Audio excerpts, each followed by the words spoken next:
नमस्कार, मी रीना ठाकूर कोकणशाहीच्या दिवसभराच्या बातम्या या विशेष बुलेटिन मध्ये स्वागत करते। चला तर मग जाणून घेऊया सिंधुदुर्ग जिल्ह्यासहित संपूर्ण कोकण आणि अखंड महाराष्ट्रात नेमकं काय काय घडलं।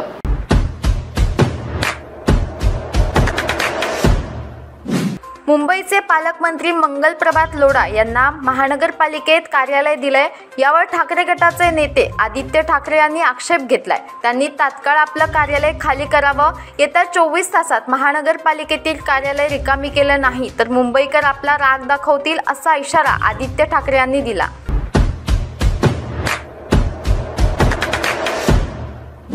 कुडाळ तालुक्यातील अनेक ठिकाणी भूस्खलन होण्याचे प्रकार सुरू असून काल वालावल बंगेवाडी येथे भूस्खलन होऊन घरांना धोका निर्माण झाला होता। या घटनेची माहिती मिळाल्यानंतर भाजपा नेते निलेश राणे यांनी त्वरित वालावल गावाशी संपर्क करून धोकादायक स्थितीत असलेल्या घरातील स्थानिकांच्या स्थलांतराच्या सूचना दिल्या व आज वालावल बंगेवाडी येथे उपस्थित राहून परिस्थितीचा आढावा घेतला।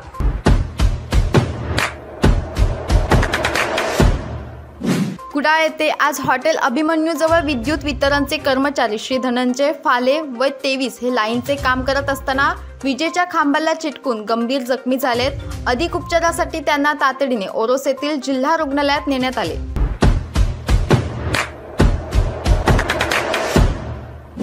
मरीन ड्राईव्ह, वांद्रे, मुलुंड, भांडूप, अंधेरी या भागातही पावसाने दमदार हजेरी लावली आहे। त्यामुळे नागरिकांची तारांबळ उडाली आहे। कार्यालयात असलेल्या कर्मचाऱ्यांची घरी जाण्यासाठी धाकधूक वाढली आहे। अंधेरीतही मोठ्या प्रमाणात पाऊस कोसळत आहे।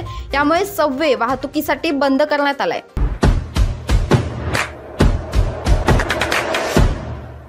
अमित ठाकरे जळगावच्या दौऱ्यावर असताना मीडियाशी संवाद साधलाय। यावेळी त्यांनी शिंदे सरकारवर टीका केली आहे।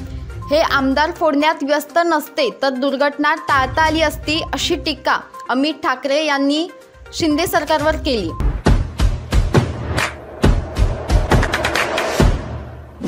पुणे शहरातील अनेक रस्त्यांवर वाहतूक कोंडीचा अनुभव नेहमीच येत असतो। यामुळे पुणे स्मार्ट सिटी डेव्हलपमेंट कॉर्पोरेशनने स्मार्ट सिग्नल प्रणाली विकसित केली आहे। ही प्रणाली एडिटिव्ह ट्रॅफिक मॅनेजमेंट सिस्टम म्हणून ओळखली जाते। यामध्ये कॅमेरा आणि सेन्सर्सचा वापर करून वाहतूक नियंत्रित केली जाते। येत्या 15 दिवसात ही प्रणाली सुरू होण्याची शक्यता आहे।